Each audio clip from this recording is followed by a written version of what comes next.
started because we love to get started on time. Today, we're going to be talking about Get Job Ready with Vasu Ada, who's the author of Get Job Ready, and he's the CEO of RiseSharp.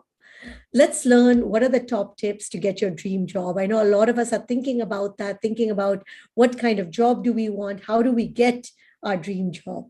Millions of students graduate and even postgraduates are faced with a problem that they do not have a pathway to a job or a career. So a lot of times when we go, we get our degrees, we kind of get that, and then we are thinking about, okay, now what do I do? What kind of a job do I get?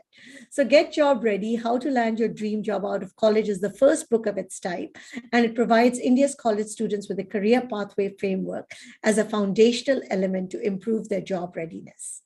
A little bit about Vasu, and I'm going to get more into him. He's the co-founder and CEO of RiseSharp, which is a social impact venture whose mission is to change the college to job trajectory for India's college students. And I'm really looking forward to our session today. So a very, very warm welcome, Vasu. Excited to have you here. Thank you. I'm looking forward to it. Yeah, thank you. So I'm going to start with my first question because you've done a lot of things. Why the focus on getting college students ready for careers? It's a good question. First of all, I'm a parent of 3 kids. 2 graduated from college. 1 actually graduated from grad school yesterday. Congratulations. Thank you. And the 3rd one is in college now. So that's for 1. So I've seen as a parent, and I've seen the young kids, my kids and others. I moved to US for higher studies around 32 years ago, 1989. But I was one of the fortunate people over the last 32 years who have made a lot of trips to India, predominantly for the business, but I spent a lot of time with the family and friends. I would say I made probably over 100 trips to India over the last 30 years or so. So quite a few. But while a lot of it is good, over those years, I came across many students, college students, fresh graduates, family, friends, extended network, where kids, from, for example, a son of my classmate from 10th grade or high school, going to college in Karimnagar district in Telangana, and coming back home with a degree, but not having an outcome. Yes. Whether it's taking an Uber and talking to the driver from Hyderabad airport to my apartment in Hyderabad city, talking about their family, their kids. His daughter, one of the Uber driver's daughter, was a college graduate, and back at home with a degree, an engineering degree, but no outcome. And you can there are millions and millions of such students in India. Some reports say it's anywhere from 60 to 70% of college graduates in India do not have an outcome on hand the day they graduate from college. And it is multiplied when you're looking at people from tier 2 cities, rural areas, families with economically challenged, or socially challenged backgrounds. So it is not only a problem for those students, their parents, their families, colleges, but also I feel like it is a big problem for this country and the society. I don't know. I mean, I used to run Jagran Josh, which is one of the leading education portals. And at that time, and I'll just check the statistics with you, there were a lot of engineers that were not getting jobs for 12,000 or 15,000 rupees, where there were a lot of electricians and plumbers in demand, because there was an oversupply in that particular area. But we'll get much, much more deeper into that. And it was a very, very shocking statistics. But that is correct. Yeah. Because I was shocked because, you spend a lot of money, you think you're going to become an engineer, you're going to get this dream job, but you find that actually possibly there's also an overflow or too many people that are competing for the same jobs. So since we are a portal that focuses a lot on women, are there any specific problems that you see women face, or especially the young women of today? Sure, but definitely, I think the women face a lot of problems. If Google it, you can get 5, 10, 20, 15 articles mentioning what are the challenges. But especially looking at from the freshers, the women transitioning from educational institutions to the workplace, I see a few big challenges with respect to women. One being lack of access to resources or infrastructure when it comes to experiential or extracurricular activities compared to the men and the boys, whether it's sports, whether it's other activities. So women lack those, and what fundamentally does is by not having those resources and support, they lack opportunity to really build those foundational employability skills. Whether it's the teamwork, creativity, problem solving, etc. We'll talk more about it. The second is, as you probably all of you know, including the audience, the social norms, the expectations, the unconscious or conscious sometimes, the biases in the society, the women place. The third thing I see women really facing is the lack of mentorship. I know it's getting better. You see more and more role models, but the mentoring is a long way to go with respect to especially women. But if you look at what they bring to the table, women, the young women, we're talking about in this case, from college to moving to workplaces, they are strong when it comes to empathy, which is one of the very critical elements to be a successful professional, a manager, a CEO, or anything in between. The second is women tend to, based on the research, women tend to have strong foundational skills, such as ability to work with the people, ability to work in a team, ability to communicate, or the work ethic. So I think while they face a lot of challenges, they do have certain strong strengths. So I suggest my viewpoint, just as everybody else is we have to figure out how do we address those lack of support, mentoring, and infrastructure. I'm going to just do a follow-up question on that. And I will, of course, let you get to your tips because I'm sure that's what the audience is focusing on.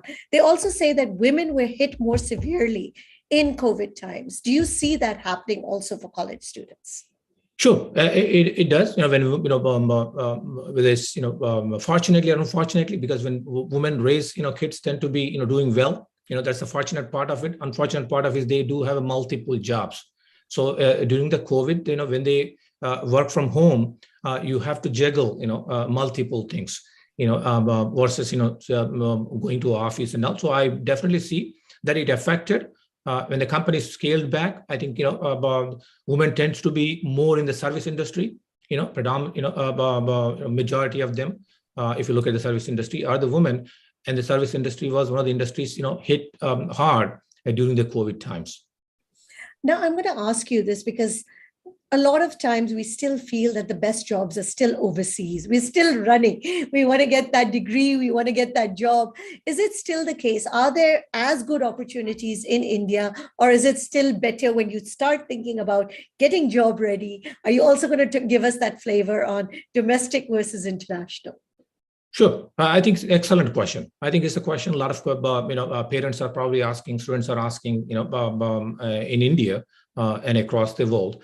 I have to say, for some people's disappointment probably is, the overseas opportunities are not where they were 32 years ago. With respect to gap between India versus or developing countries like India versus developed countries like the US and all. US still has a lot of opportunities, has a great educational system, etc. Social framework and all. Having said that, I've been spending a lot of time in India with this venture over the last 3 years or so. There are tremendous opportunities in India. I mean, just look at the startup ecosystem in India, the unicorns that are being created in India, compare that to. So I think, there's a good saying, many of you are familiar with, you have to see where the puck is heading, not where the puck is today, or yesterday. So I believe the opportunities for people from country like India are in India right now. Tremendous opportunities, not only in the startups, but also in the opportunities to grow in the organization professionally. Now we hear that the job market is on fire. It's never been a better time to look for a job. But that's also causing a lot of anxiety in people because they feel, okay, I should get this huge package. I should get this huge thing. Oh, he got a job. Why didn't I get a job? Tell us what actually the job market is like at the moment for freshers. Sure. Here is another question, which I'm very, I've done a lot of research on this before writing the book, because it is fundamental to, fundamental element to of writing this book, which is to, looking at the 60-70% of them not have college graduates not having an outcome on the day one. I had to look at the root cause of it. So we had to go out and talk to the HR industry and look at the research reports, talk to the colleges, students, etc., and the government officials and all. So I have a strong views on that. Now the job market is definitely pretty hot. One of the things I talk to the students when I go visit colleges in India, as a part of this book, as a part of the RiseSharp, is that don't let anyone tell you there is a lack of jobs in India. I'm not being a politician, because I'm not one of those associated any parties.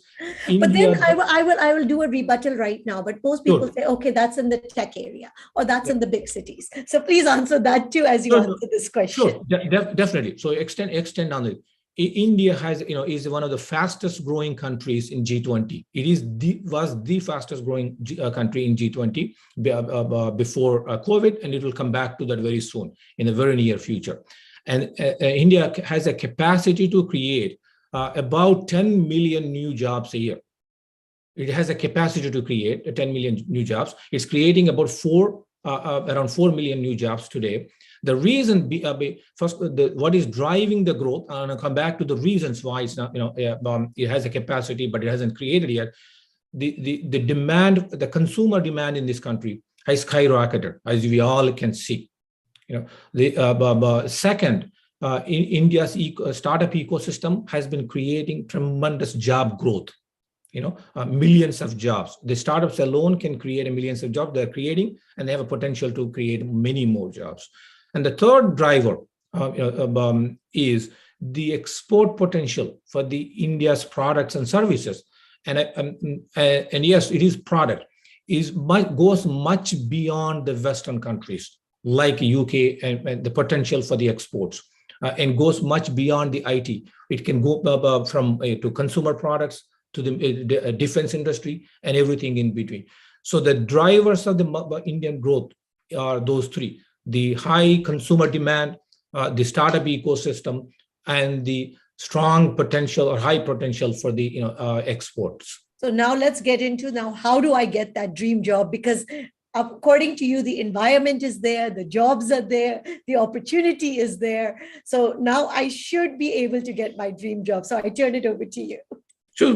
But that's a good lead into, this is discussion, and the good lead into, why, I got into this, the venture and the book and the discussion is, so there has to be gap. The gap, what is the gap between, India having an ability to create jobs and at the same time, having a 60-70% of college graduates not having an outcome on the day they complete their education, is fundamentally comes down to their job readiness. You can read as much as you want online or printed newspapers and magazines. The fundamental what it comes down to is the Indian college graduates, majority of them are not employable. Okay. Is that because the educational institutes are not training them, or is that the big gap? Sure. So yes, I would say yes. The Indian education system has served India very well for the first 30, 40, 50 years of independence. But the India has evolved significantly with respect to its move towards the market-driven economy. And with that market-driven economy comes certain expectations from these employers. So what the employers are looking for today is not only a degree certificate, hard skills, but they're looking for the employability skills or the job readiness, or the, what we call is the soft skills. And I'll talk a little bit more about what it means to be a job ready candidate, what the employers are looking for. But fundamentally, that is the gap. The gap is lack of job readiness, which comes down to basic. I guess you're going to lead into this. So how does one get job ready? Because we typically think we go to college, we get a degree, we will be job ready. So what do we have to do beyond that college education to actually be job ready and be employable? Sure. Excellent question. Fundamentally, what it comes down to is, if you look at the Western countries like a US and all that have created a tremendous job growth, or their journey, the college students' journey in the US or UK, etc., is no longer about just taking classes, exams, and getting certificates.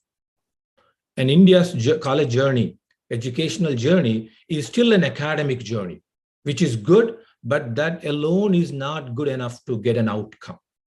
Means India's college journey, Indian college students' journey cannot be just about taking classes, achieving certain percentages or marks, passing tests, and then getting a certificate. It has to go beyond that. So what that beyond is, the college students in India also have to have, in parallel, what I call is a career pathway that produces an outcome. So the academic pathway, as I said, it has done extremely well in India, maybe to somewhat some rigid way, that it produces, you take courses, you take the class exams, and then you produces a certificate. It means like a factory. It does pretty well. BCom, BA, MBA, BTech, whatever the degree happens to be. It's 2 years, 3 years, 4 years, etc. Similarly, the career pathway, what it does is, it helps you build those foundational job readiness skills to produce an outcome. That means the fundamental 5 skills. So let's look at a high level. What does it take to produce an outcome, irrespective of whether it's the US or India? Fundamentally, this tool of an outcome is a 3-legged stool. So the outcome is on 3 legs. One is the education, a degree, a certificate, whatever you call it. That's pretty strong leg in India, just as in many other countries. The second leg is what I call is the employability skills, the foundational skills. Those are 5 foundational skills. 1, ability to communicate, the communication skills. Ability to work in a team, means work with others, not my way, your way, but a team way. Third, digital competence. Depending upon your job, you don't have to write a Java code, or you don't have to write a marketing plan, but you have to have an ability to use certain technology tools, digital tools, to do your job effectively. Whether you call that Outlook, whether you call that a PowerPoint, whether you call that Instagram, or whatever that is, depending upon your job, or whether you call it an app on your iPhone so that you can drive that Uber car or Ola car. The fourth is the creative problem solving. And most of us know very well that there are no fixed solutions to these days problems. The solutions are creative. You have to think through when you face with a problem, when the organization faces a problem. And the last one is what I call is a work ethic / and the professionalism. Ability to deliver on responsibly and reliably. Now, Vasu, if colleges are not teaching us this, so how does a student learn these skills? The Excellent. Second leg. How do you get that second leg? Sure. So the second leg is that. I'll come back to it in a second. Let me give you a third leg very quickly. So the third leg of the stool is job search readiness. You can have all the degrees in the world. You can have all the employability skills in the world, but if you don't put your story forward, best foot forward, then you're not going to be successful. That's what I call it by job search readiness. So you have to have a certificate, degree, or knowledge. You have to have the foundational employability skills, and the third is job search readiness. Now, coming into so the book focuses on the RiseSharp focuses on those 2 missing legs in India: the employability skills and the job search readiness. Okay. So now coming to your question, go deeper into how do you build these skills? And I'll tell you how you can't build those skills. You cannot build most of those skills by reading a book, by watching a YouTube video, or by going to training institute for 1 month, or 1 week, or 3 months of training. You build those foundational skills through what people call it life's experiences. So is it like an internship? Is it like doing freelancing? I mean, let's get concrete. So people say, you know what? All right, how am I going to build my career pathway along with building my academic pathway? So sounds good. So if you look at just to show the book, half of the content in the book is those experiences. So what happens is when you talk about an experience for a college student, First thing that comes to mind for many people, if not most of them, is the internship. Internship is only one of the 1,000 other ways to build those foundational skills, such as teamwork, such as work ethic, such as communication and the creative problem solving, digital competence. You can gain through what we call is academic experiences. You can gain through on-campus experiences, extracurricular experiences, and external experiences. Let's talk about it. For example, academic experiences. It could be case studies. It could be an academic field trip. It could be an academic service project. It could be a research project, part of the class XYZ. It could be a speaker coming into that class to speaking about a topic on that particular subject. Those are what I call is the experiences. And I can go on and on, many of those. Let's look at within the campus itself. One can work as a research assistant, a teaching assistant. One can work as a peer tutor, tutoring your first years as a final year student or a third year student, or being strong in math. You can tutor someone who is not strong in math. Okay, you can have be a campus ambassador, promoting the campus, its offerings, its academic offering, or you can be campus ambassador for many organizations, private organizations and public organizations. Now, coming to a third group of experiences, extracurricular. They can go from being in an art group club, being in a sports club, playing a cricket, rowing, and 1,000 other ways to do on extracurricular side. So each one of these. Yeah, I'm going to ask you a question. Sorry, because I'm trying to think what the audience is imagining. Please also put in your questions. But a lot of people feel that, okay, great, I did a BA or whatever. Let me go to one of these online places and let me take another academic qualification in a very specific core area. How does that fit into all of this? So you nailed it. One of the biggest differences between, so let's take an example. As I said it, I sometimes personalize it. My son who graduated, got a degree in MBA yesterday. And look at his journey. Just as an example, the journey in the US for a degree called MBA is minimum 4 to 5 years experience before you get into an MBA. There is a reason for it. It's not that the colleges don't want more students in MBA classes. No. To be beneficial, to really benefit from an MBA degree, those class discussion, case studies, you have to have a real world experience. Okay, so there is always a room to grow on academically. Go get a next degree, whether it's a master's in computer science or MBA or whatever that degree happens to be. Or a very specific skill specialization. Skill set. But fundamentally, what you need is in between, while you're progressing through that journey, are the experiences. Those could be full-time jobs between your bachelor's of applied mathematics, and MBA. It could be between BE and MTech, because you have to have a real-world experiences to apply and understand. But a lot of students will say that is where they get stuck. Because they don't have the experience, nobody is willing to hire them. It's like a chicken and an egg situation. So how do I get that first leg in the door of getting that practical experience? No, I think so. That's so I believe first of all, it is fundamentally a foundational issue.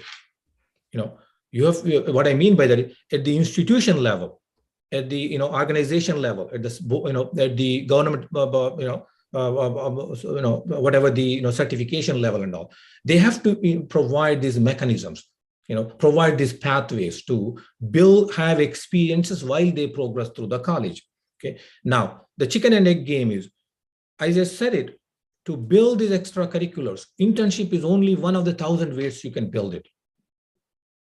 See, how do you demonstrate your work ethic or professionalism? You can do 1,999 other ways. For example, if you like playing cricket, committing to it, progressing through that cricket. If you if you like to do volunteer, committing to it, progressing through the the service project or so, doing academic projects, So building these foundational skills does not require to have an internship only. they can be built and demonstrated, and that's how what the companies are looking for. Companies understand that you can't bring job experience as a fresher, but what they are not willing to train on or overlook your lack of communication skills, your lack of work ethic or professionalism. And communication skills is a big area, which I have also noticed a lot of people actually fall behind it. And especially more and more, especially when we're going for multinational companies or even some of the bigger companies, that expertise in English has now also become kind of a de facto, kind of a necessary need. I'd love to hear your comments on that. Sure. So I think, I think that's the world right now. Predominantly most of the jobs, require, especially for a country like India, the English language skills. So I'm not a proponent or against, English language versus, other languages, but English language is one of the languages you need. I'm not saying that's the only language. I tell, people, one of the biggest regrets I have in my life, looking at my own kids, looking at working with other, high school students and college students, in my circle, is that I spent my, bachelor's of, mechanical engineering degree in Kolhapur at Shivaji University, and I did not learn a Marathi language. That's one of the biggest regrets I have.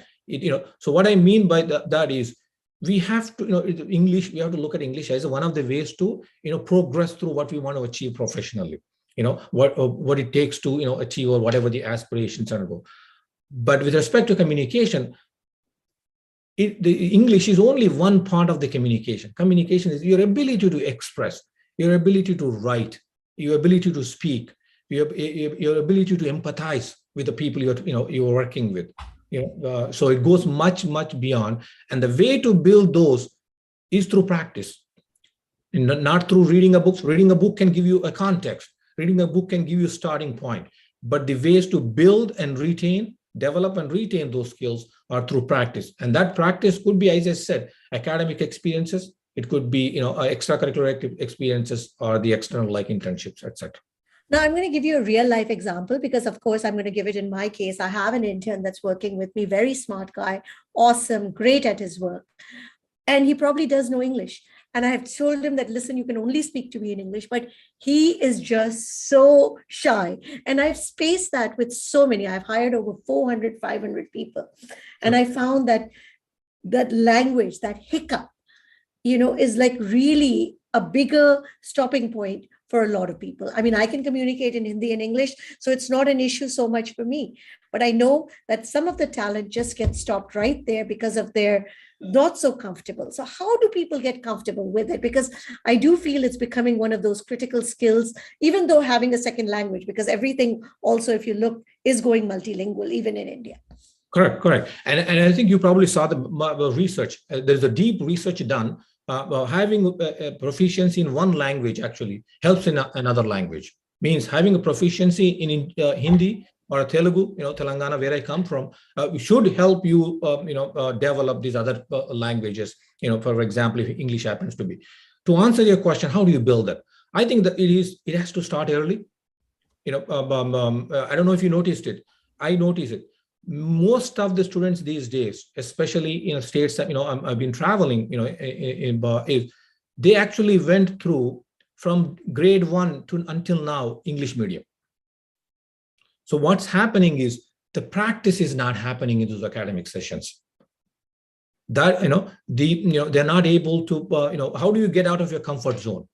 How do you whether it's speaking in English, communicating, or speaking on a session like this, or writing, a paper, whatever it is. How do you get out of your comfort zone? By practicing, by having a people around you who can help push you, make you comfortable, getting out of your comfort zone. So I say the best way to fix that problem or any other problem with respect to employability skills, the foundational skills, is not only just at the college level, but even before that, is to really balance two pathways from beginning, which is one is to academic pathway. Yes, academics are critical, but I have yet to come across an HR VP or a recruiter or a manager or a CEO, and I mean it, come across So I someone would who say, said even I that think you and I, how much of our skills, our academic skills, do we really use? give me one example. I can't find one example where some of those people said, Vasu, I'm going to hire sure someone who got a 95% over someone who got a 90%. The academically strong doesn't mean you have to be 100%. What you need to do be successful is to have this parallel pathway where you're building these foundational skills to be successful in life and successful professionally. And the And so way to do that, when way do to you do that is recommend, yeah, to start this? You said like as early as possible. So parents should be thinking about it very, very early. Kids that are in college, when should they start thinking about it? as soon as possible, as early as possible. That's when, the sooner you start, better it is, because you get more opportunities to, develop those, gain experiences in life, but also more up, you tend to, the young tend to, grasp easily, quickly, and retain. So that, so youth is very critical. The young age is very critical to mold those. So I'm sure there's a lot of people talking about it. My job is not to tell people that you stop on academic pathway, but what my, Just build two pathways. yeah, two pathways. You have to build it, because, when I dropped my daughter off, and that's what actually triggered this whole, where I saw the solution. When I dropped into 2017, my daughter, my wife and I dropped at a college for an orientation on the first day.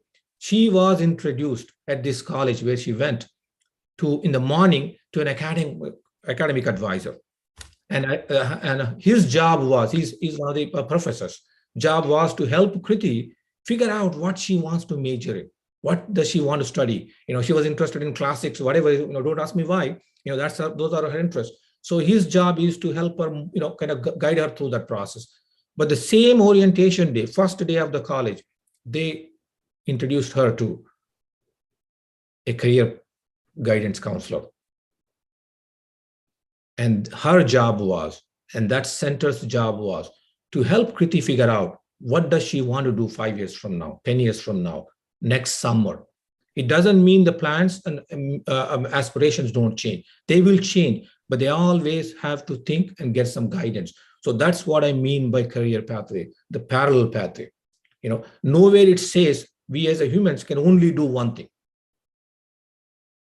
So good. So I think the first part that we're learning is that we need to get that experiential. We need to start very, very early. We need to start to get the second pathway. But when we think about getting job ready, a lot of us still think about those core skills, which are the job search skills. Let's talk about those also. Sure. So I think thank you for leading into it.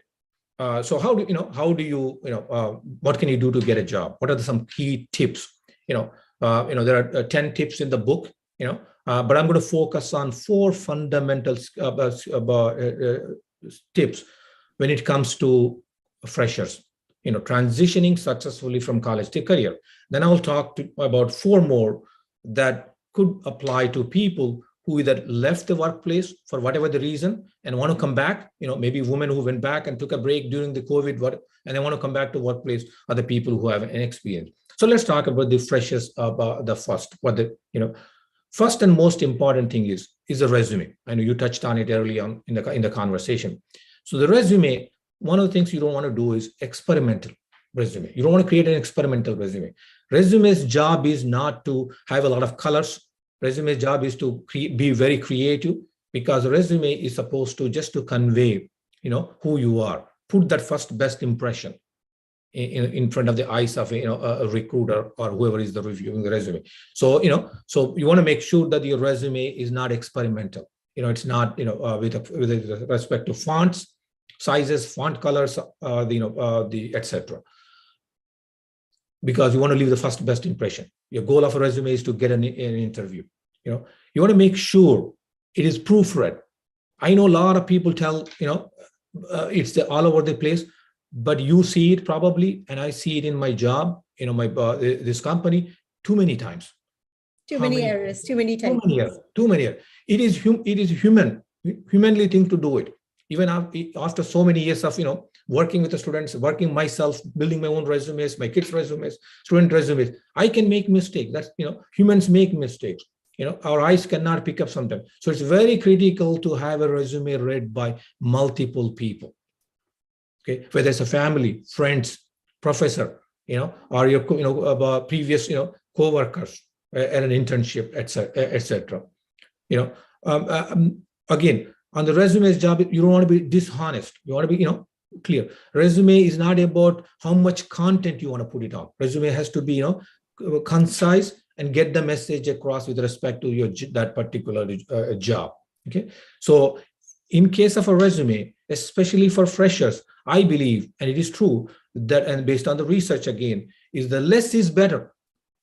Okay, but within that less, what it means is use the action, developed, created, whatever you have done it, through those experiences, whether extracurricular experiences, experiential experiences, or the internships, or volunteer work, etc. You want to describe in a way where you made an impact, where you made a contribution. I've seen too many resumes in India where the job title, and under that it is a job description, the job they applied in the previous position. What the job description was. Okay, so the one is the resume. So that's a good foundation. The second tip is apply for jobs that match your interests, aspirations, but also skills. What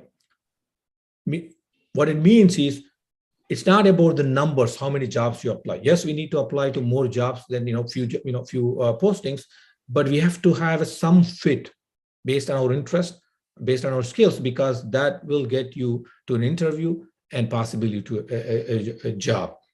So what you want to do is, when it comes to applying to job, looking for, is to spend time wisely. Focus, just as everything else in the life, focus helps you get the job done quicker, whatever the job, in this case, getting a job. Make sure the net that you're trying to apply to is large enough. So you want to make sure that while you want to focus, it's not too narrow. Because career is no straight line. It's a progression of steps, stages, sometimes zigzag. Okay. Third, I say, is prepare for interview. So the first one was resume. The second was focusing on what type of jobs you want to apply. The third is preparing for interview. Preparing for interview, it could be, I symbolize this, knowing the company a little better than somebody else who is going to come to interview for that job. Understanding what the role is, who you may be interviewing, if it's possible. Dressing well for the interview. See, dressing well for interview is not about the employer, not about the interview. It's about you, how confident you feel. How you feel the success yourself, that you can be successful in that role. By taking a couple of copies of a resume. I can't tell you enough how many times the candidates show up late to the interview. I tell sometimes, let me give you one simple tip. When I speak to the students, I say, let me leave with one tip. You show up to an interview in India on time, your chances have doubled of getting a job. Any tips for Zoom interviews? Because that is also, because the first interviews are usually now happening, not even in person, they're happening actually on the screens. That's a good one. So if you look back, how do you prepare for a Zoom interview? You prepare for a Zoom interview by practice. Not only interviewing practice, but if you have used Zoom before, to do an academic. Google Meet, I would say it's critical. Learn Google Meet, learn Zoom, and have a good internet connection, because nothing is more frustrating. Yeah. So by having that digital competence, going back to those 5 foundations, having an ability to present yourself, ability to teach. So you gain those skills, not specific tool. It doesn't have to be, because it may not be Zoom, about 5 years from now. It may be some other tool. The key is, have you used it before? In a different situations. The fourth, tip I have is to, write a thank you email. What a simple, means having a follow-up. The reason you have to follow up after an interview is, one, you want to express interest. in the job. If you are interested, truly interested in the job, based on the conversation, based on the job role description, you want to emphasizing your fit with that role. Okay, but most importantly, put yourself in front of the person who interviewed and probably interviewed a few others after you left. So it may take 5 minutes to write a thank you email or whatever that is, the way you communicate, but it could do tremendous. But Vasu, these sound very simple. They sound kind of very basic, right? So is it that we are missing out still on the basic hygiene in terms of getting a job? I think fundamentally what it goes back to is the third leg of the stool. See, the second leg of the stool and third leg of the stool. The first leg of the stool is gaining the knowledge. By taking classes, exams, and all, you gain a knowledge which you cannot retain more than 10% based on the research if you do not practice it. Okay, so that leg is there. But unfortunately, you're not able to retain. The second leg is actually helps you build these things, the experiences. If you had done a part-time job to help mom pay the electricity bill or whatever the monthly bill, or if you have volunteered at a local nursing home or volunteered at a local tutoring center, or if you have tutored somebody who is in maybe high school or school, then you build some of these skills, the work ethic, the professionalism, how to present, how to communicate, and all. And of course, lack of those, now you're not able to do some of the critical components of the job search readiness, which is ability to interview, ability to present well in interview, ability to follow up after an interview, or having a resume. See, resume is not about how beautiful it looks. Yeah, well-formatted resume is critical, but resume is all about what is on the resume. And how do you get something onto your resume? By having a time, by doing something, you get something onto the resume. You don't get something onto the resume. So if you look at what happens is when you focus predominantly or 100% on academic pathway, the concept of a job search readiness, even a concept of a resume, is introduced in the final year or a fourth semester or a seventh semester, depending upon your degree. It is too late. If you don't understand what it is that is inside a resume, then how do you build towards it? So one of the good tips that somebody gave was that continue to write your resume as you're going through college, because you can always delete. Exactly, because that's what goes on the resume. Keep track of your projects. Once you tell, someone understands that, resume can have a portfolio.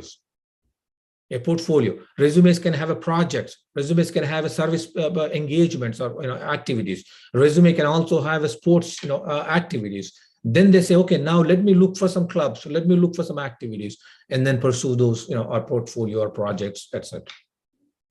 I'm going to ask you now, what about social media and how important is that? Because as more and more it is about your social profile, LinkedIn, this, that, the other, how important is that in the job search market today? So I think social media profiles can do more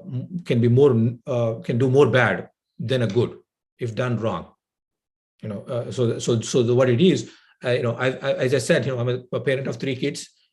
Kids are kids. They grow up, they learn, they mature as they progress, through their life. Having said that, you want to make sure that if you have a social media profile, or at least you clean up before you start looking for professional, entering into the professional world, if there is a way to. But also fundamentally, Sukriti, think of it. The social media represents, in a way, your values. The way you interact on social media conveys your principles. So if you have found a strong foundation, a simple, value systems, whatever that is, whether you gain from your parents, your family, your friends, or your friends, at school, or your work experiences, those are the ones which drive, I think, how we behave on social media. Having said that, the other side is social media is not about digital competence for many of us. Social media is for some, marketing managers, maybe they need to be, but social, being active on Facebook is not being digitally competent. So what is being active on Instagram is not, active, doesn't mean not to participate. Digitally competency means, can you write an email? If your job requires you to write a document, can you use a Word document, Google Doc, etc. So I say social media is good. It can help you build some of the skills and give you what I call is a billboard to present who you are as a person and express your thoughts and ideas on on your problems in your community or problems in the world, whatever that happens to be. So it gives you that avenue. But at the same time, you want to make sure that the social media profiles are professional, because you're entering into a professional world which is different, has certain expectations, and you want to be able to meet those expectations, not because they expect, because that will help you get to achieve your aspirations, progress through your career, achieve whatever the goals you set out on that side of the equation. Awesome. So now we're going to come to the tips for women wanting to return back to work or people that have taken a break. And then if anybody has questions, please do put them. We would love to take your questions. Sure, we would love to hear, about their thoughts and how many are looking for a job. What do they think it takes to, succeed? So for the women, people who have taken a break, have experience getting into, the few items. It doesn't. All the other things I talked about are relevant to resume. By interviewing, preparing for interview, are all critical. But a few areas, four tips I have. Kind of go a little bit further. One is to network. Yes. People who have experience, people who have left the workplace for whatever the reasons, want to come back. There's no better way to get back into the workforce than a networking. Okay. All jobs are not online. A lot of jobs these days, especially in the current market, a lot of jobs are created when they see a candidate, especially experienced jobs. Yes, even so on executive level jobs. You give the ideas to corporations, because corporations are a business of one thing is to grow. Get take on more opportunity, bigger opportunities, and all. Okay, so the focus on the networking, and the networking. There are a lot of tips in the books on the networking. One of the key parts of a networking is to go into a networking not to expect a job. I tell my kids, my son, but for example, or my daughter, I tell them, what, go and talk to people when you are not asking for a job. Yes. Let's say you want to go in 5 years from my son says, I want to go into sports management, maybe one day, 5-10 years from now. I say, if you want to go into sports management, this is the time to explore and build some relationships. And first of all, you can learn more about the industry, see if you like it, you want to go in that direction. Second is, they can help you possibly down the road to see what else can do to strengthen your resume, your profile, and how to get there. Second is, I know it's very critical for even freshers to conduct a research, know what company you're interviewing, what do they do, what products, services they offer, what is the role offers, what are the responsibilities. But it is more so for people who are coming back into the workplace after a gap with an experience. So they need to conduct a deeper research on the company, the role, for example, what are the new products, what are the new opportunities, what are the competitive differentiators, where the competition is, so second tip is to conduct a deeper research. Third is create a cover letter that is very specific to job. I know a lot of people talking about it. I was going to ask you, is a cover letter become passé?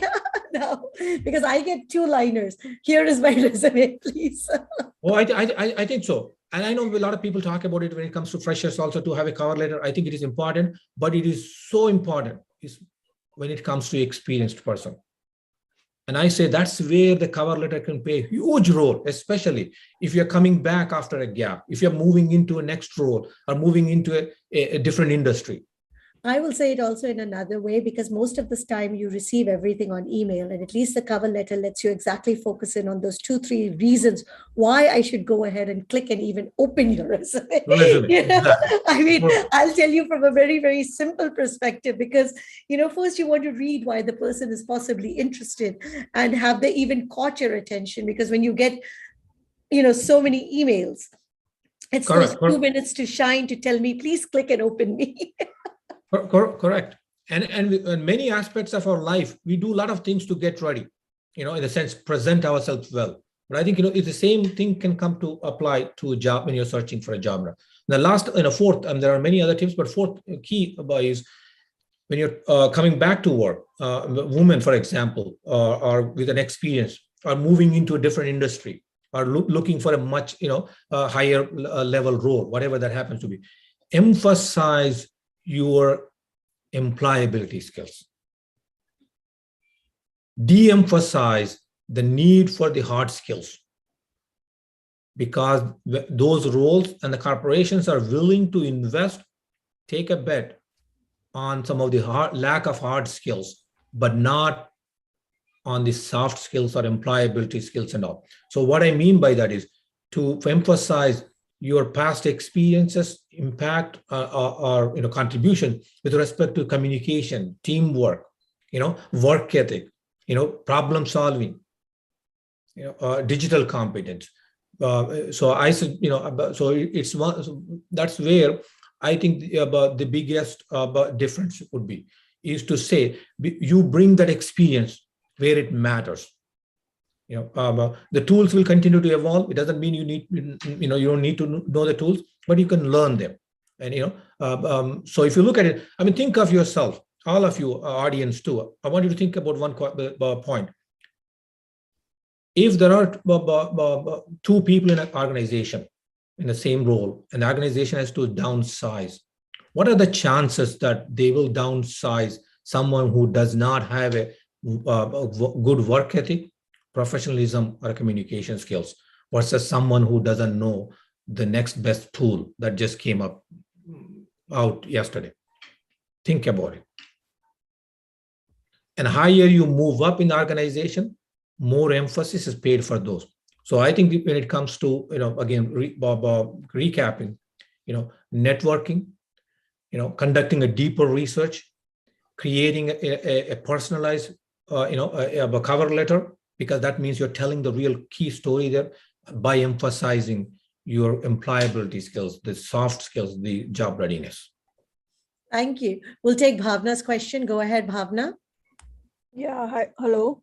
Yeah, hi, Bhavna. Yeah, why don't we get a positive response from the recruiter? Is it all a robot there? A lot of people actually ask this question also because of the AI. So that should you be doing a lot of stuffing in your resume? Good. So the recruiting is, thank you for asking that question, Bhavna. So recruiting industry is one of the very first industries to, employ technology. I'm sure there are some more, but, recruiting is one of those, what they call is, applicant tracking systems.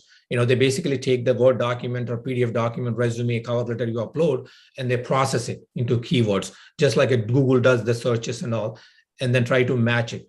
So I think what they do is, so they mechanically see if there's a match between the job description, the requirements, and the resume, and they tend to make a decision. And, so I think it's very critical for freshers, and when it comes to having a right resume, right keywords and all. It's also very critical for the experienced people or people, who are getting back into the workplace to network. Because when you're networking, you're bypassing the ATS to some extent. So I agree with you. It's the technology kind of playing the role there. I'm going to follow up also that, okay, if you've written a thank you letter, you've written back to HR, what is the right way to follow up if you've received no response back from them? Sure. If you strongly feel that is the right opportunity for you, and you feel like there's a fit there, there's nothing wrong in following up. But many times, the job recruiting decisions take time. The manager who needs to approve may be traveling, or maybe on a vacation, maybe on a holiday, whatever it happens, maybe on a time difference and all. So so my strategy on it is, if you strongly feel that is the right opportunity and you've done it, you should follow up, not once, but multiple times until you hear the decision. At the same time, you don't want to pester. So, come across. So what you want to do is you give it a certain frequency. You follow up maybe after you're sending the thank you email. I say follow up after maybe a week or 5 days. You're just checking in to see if they need an additional information from you. If there is anything you can answer more, or if there's an opportunity for you to come back and have another conversation. Okay, and if you don't hear back, do not take it as a negative. Follow up again 2 days, 3 days later. So and then you do that maybe 3-4 times, and if you have not heard back within that time frame, I think it's time to possibly move on. Yeah. Excuse me. Go ahead, Excuse Bhavna. me. Yeah, I think there's the email comes with a no reply format. Usually it comes with a no reply format. You cannot Correct. reply back, it seems, or they are not reading it. Correct. So when you submit a job, and that's what happens, but when you interview with someone, you have an opportunity to ask their contact information, and that's a good right thing to do, is to so that you can follow up. So someone who interviewed you, met face to face or over a Zoom call virtually, they should ask for the contact information, or they should try to find a contact information from the HR person if you want to follow up with the recruiting, the actual operations manager. Yeah, okay. Thank you very much. Thank you. Any other questions? If somebody has, would love to take them. I'd love to get some more questions in on this before I take Vasu's last tip. But I think this is always the frustration, because you think everything went well, and then you feel that everything went into a black hole. Correct. Oh, I think we have no other questions. Any last comments before we close for today? Sure. Education is the best possible pathway for upward mobility. There is no doubt. So there is nothing comes even close to, for the society to move people upwards, is the education is the best pathway. But for that promise to be delivered, it has to deliver a successful outcome. You can't have my high school friend's son coming back home with a degree, no outcome. You can't have the Uber driver daughter coming back with an engineering degree and be at home, or going to another degree just because you can't spend time. So it has to have an outcome. It can't be just about classes, exams, and certificates. It has to have that parallel pathway. Education is the closest to a silver bullet to address the generational poverty in the society. There's no doubt. So it is the right thing to do. I think the emphasis is on education is there, but it has to be the right places. The emphasis has to be, but not more degrees, not more classes, it's not more exams, etc. Not more percentages from 97 to 99, whatever that is. Because ultimately what you're looking for, that a young person or the family or the society or the country is looking for, community is looking for, is the success. Having the person, that individual, be productive and responsible citizen. Okay. So what else does RiseSharp do? I know you've written this book, but so how do you train people at a massive level to be job ready? Sure. So what RiseSharp does is, that's an excellent question. Thank you for asking me that question. First of all, the reason I wrote a book is I felt the technology alone can't solve this problem. To solve this macro foundational problem, it required a thought leadership. It required a conversation with a broader set of people. And I felt a book and a partner like a penguin is the best way to do it. There's no doubt in it. And it is the right way to do it. So I get engaged and talk. I start the conversation about it, about this, having this parallel pathway. Now, coming to RiseSharp, RiseSharp is a technology solution. There is no shortage of training providers, whether it's a Java training, PHP training, marketing training, you name it. They're there in Amirpet, in Hyderabad. They're there in Chennai. They're there in training centers in Gurgaon and everything in between. What is missing is the foundational, the pathway, the awareness at the institution level, at the family level, at the government level.